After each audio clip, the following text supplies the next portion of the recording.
Kate, and this is the Hey It's Kate podcast. Thank you so much for tuning in today. This is my very first episode. In all honesty, I've recorded a handful of episodes and I have trashed all of them because I just hated them. And so I don't know, maybe I'll just trash this one as well. They're all a little too cringy. My kids think I'm cringy all the time, so I guess that's on brand. But we're just going to give this another go. So for like the few people that are following me, most of which are my friends and my boyfriend and my mom, thanks. And we'll see what we see.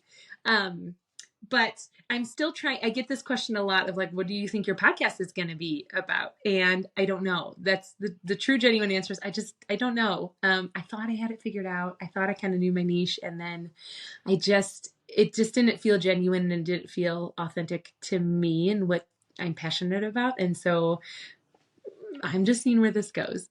But one thing that's true of me in this season is that I am really growing more nuanced in my faith. And I am somebody who grew up in the church, and I loved the church I grew up in, went to Bible college. I loved the scriptures. I still do. Loved studying them. But I do feel like for much of my life, I kind of, if I had like a little gemstone, a sapphire, if you will, I feel like I held it at one angle and would just see one ray of light come through. And that was like what I viewed as my faith. It's just one angle, never changing, and one light coming through. And I feel like now in this stage I'm at, I've realized I can kind of turn this around and see all the different ways that the light comes through.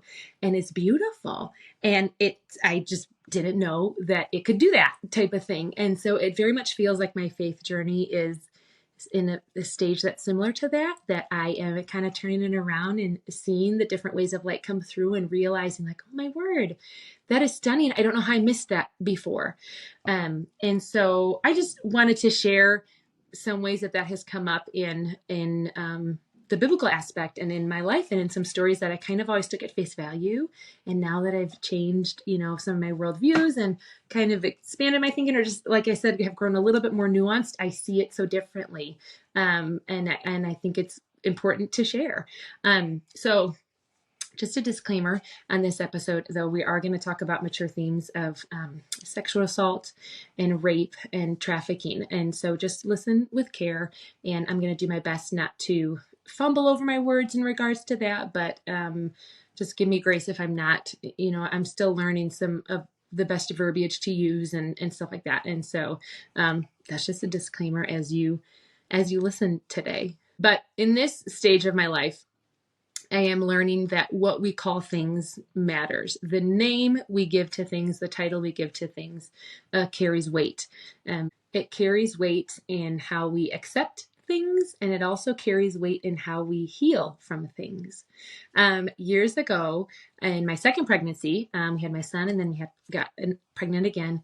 I was really sick, but we were in between jobs, in between states. We were moving from Wisconsin to Oregon, and in between insurance. So I got pregnant. I was pregnant, and we just kind of sat on it and had to wait a few months until we moved out to Oregon and had appropriate health insurance.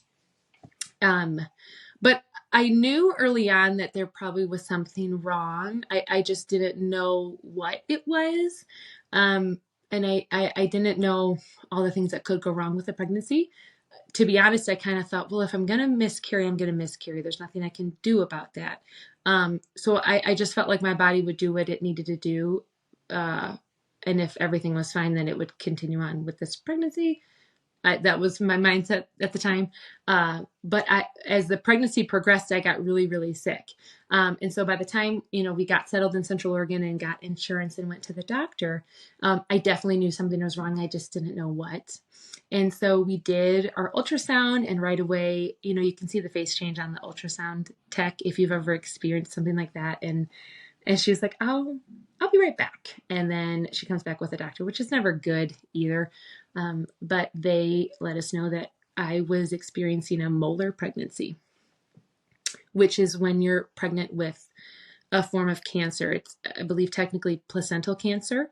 And so that was there was no baby there. My body mimicked a pregnancy, acted like it was pregnant. We got a positive pregnancy test, and but as this cancer tissue multiplied, I got really, really sick. And so in one sense it was a relief, because I knew something was wrong, and it was a blessing to have it called what it was, have it named appropriately, because that aided in how they were able to help me heal.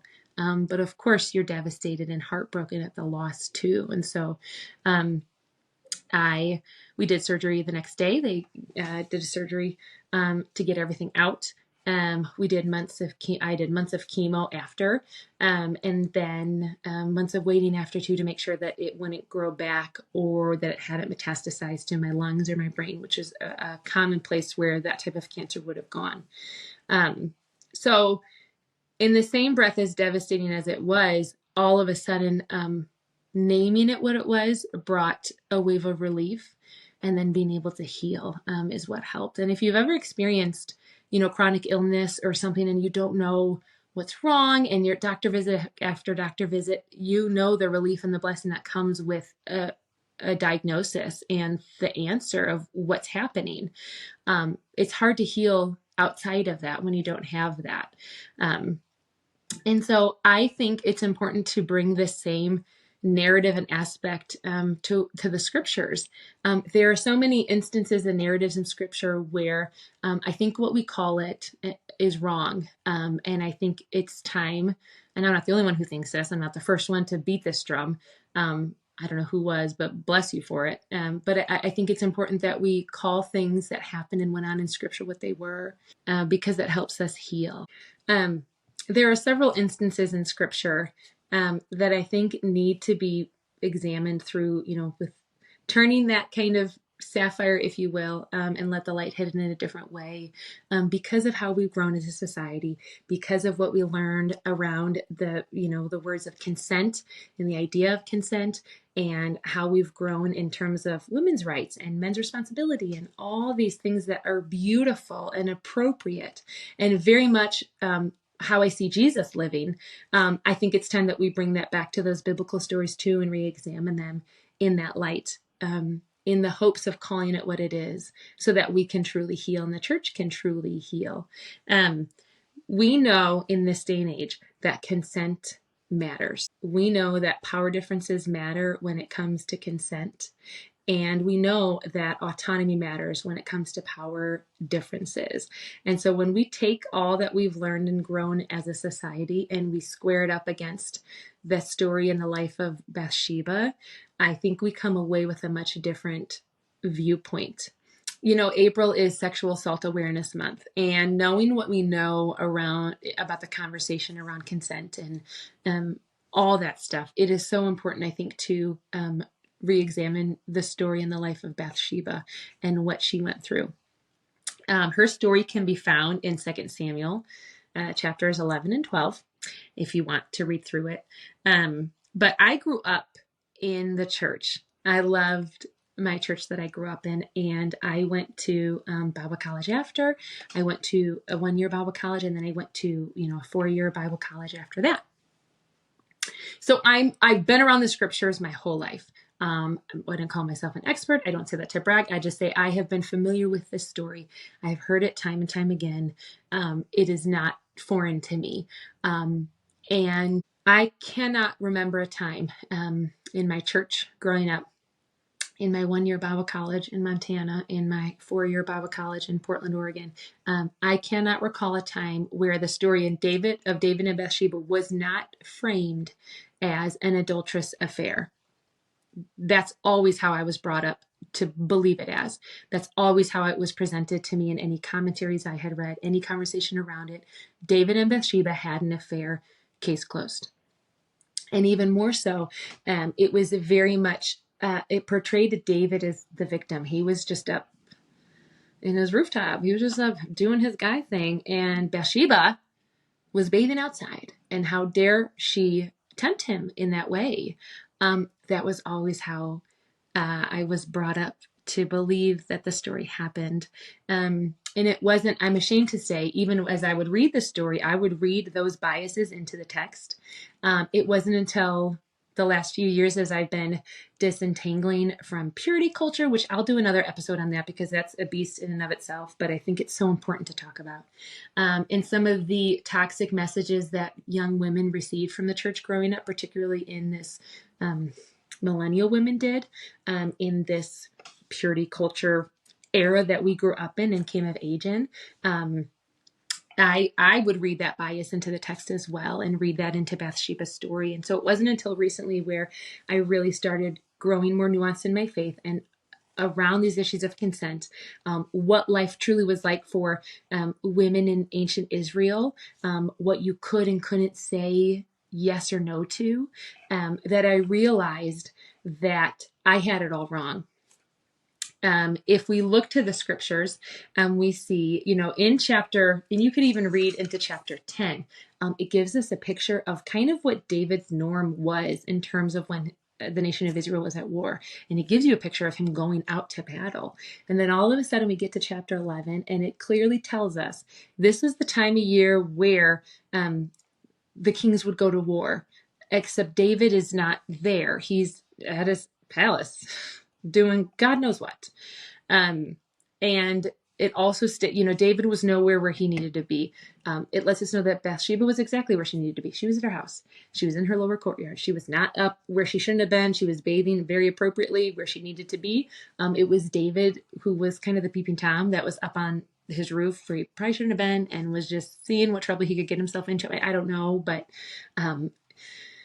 when he sees her, he told his armed guards to go get her for him. In that culture, women did not have the option to say no. They didn't have an option to say no to marriage. Their marriage was arranged usually by their father. It was a business transaction. They didn't have the option or the opportunity to say no to that. It just wasn't a thing. Women were property.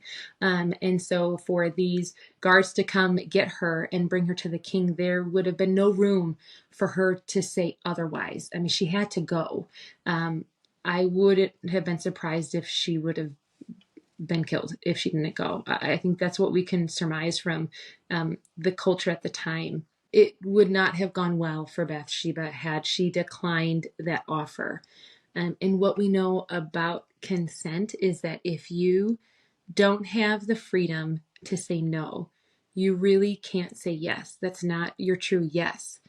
That is a forced yes, and that is typically rooted out of fear.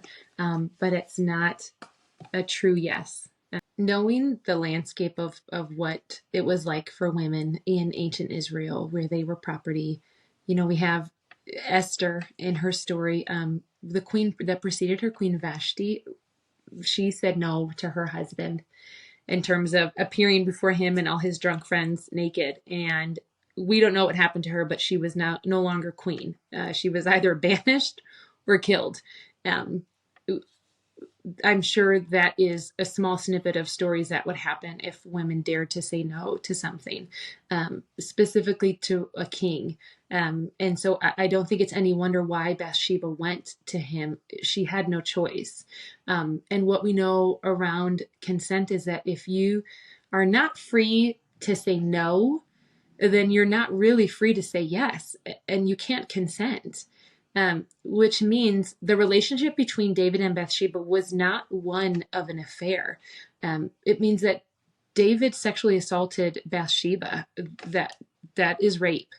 And it's important that we honor her story in that way, and share the truth of that, because it's not right, and it's not Christ-like to sweep these things under the rug and put a nice bow over them and be like, oh, it was not ideal, but it just was an affair, instead of realizing that actually that was a rape, and what Bathsheba had to go through. We see this same instance in the story of Abraham and Sarah, as they were traveling through Egypt, and Pharaoh saw them and saw that Sarah was really beautiful. Abraham instructed her to say that she was his sister. And because she said she was his sister, Pharaoh took her. Abraham received like cattle and donkey and so much in this trade. it is inferred in the text that Pharaoh slept with her, which would make it that Abraham trafficked his wife. That's sex trafficking. And that's blatantly there in scripture too. And that's not okay. And that is a story that the nuance in what actually happened in that story is not something that I grew up understanding either. And I think it's important that we change the dynamics in the conversation around these biblical stories. It is not wrong to do that. I think it's very Christ-like to do that. He was not afraid to call things out and to call things what they were. I do see a propensity for the church to be afraid to do that. And it's almost as if our belief system is built on the stories looking just a certain way, and they have to stay this way. And if they turn any other way, the house of cards is going to fall. And that is not a faith that I am interested in having, and that is not a faith that I want. And I certainly don't want a faith that brushes over the plight of women and the heartache of women and tries to make it look like what went on was fine when it wasn't. I don't want my daughters knowing a faith like that, and I don't want my son knowing a faith like that. And so in this month, this past month of April, I just want to encourage you and us going forward, and myself. How do we look at some of the things in the landscape of our church and the landscape of our belief system and see, is that actually built on the dynamics of what really happened, or is that kind of fabricated to make it look good and make it look more digestible? Because I think it's important that we square up with scripture and what it really said. I think it's important to call it out. I think that's a way that the church as a whole can heal. I do see a lot of heartache in the church, and I'm probably hard on the church because I think she can hold up to it. But I think there's a lot of heartache that's been going on, and that has been allowed to go on. And I think for those of us who have stepped out of the church, it hasn't been because we don't want to be a part of it, or we just want to live this life of sin and we want to do whatever we want. We can see the hypocrisies, and we don't know why they're there, and why there's a propensity to cover them up and make them look pretty. You will never be able to make sexual assault look okay. You just never will, and we shouldn't die on that hill. I think it's important to call it out. In the vein of when we call things what they are, we can truly heal. And that's, I know that's heavy. That's just what I wanted to talk about today. I'll dive into purity culture next, because that is a beast in and of itself. And I get a lot of questions about that too, because I think for a lot of people, purity sounds great. And they don't know, have not experienced it weaponized against them. And it's a lot different when it's used as a weapon. And so anyways, it's kind of heavy, but I think it's important to honor who Bathsheba was and what she went through, and Sarah as well. And there's just a small snippet of so many women throughout the biblical landscape and in that time that we won't ever know their names, that went through heartache after heartache because they didn't have a voice. And I believe we owe it to them, and we owe it to our future women, our daughters, to change this narrative and make it more appropriate. And I see Jesus in that. I see him as somebody who called out the bullshit. I see him as somebody who called out the Pharisees for what they were erroneously following, and he didn't shirk away from that, and he wasn't afraid of that. And I think we can follow his example when we do that, for the church and for one another as well. So that's it. That's the episode. I'm going to figure out how to edit this. I'll post it. And the next one probably will be just as heavy. So I guess maybe it just is going to be a heavy thing. But I love you guys, and I hope you have a great day. Thanks for tuning in, and I'll see you next week.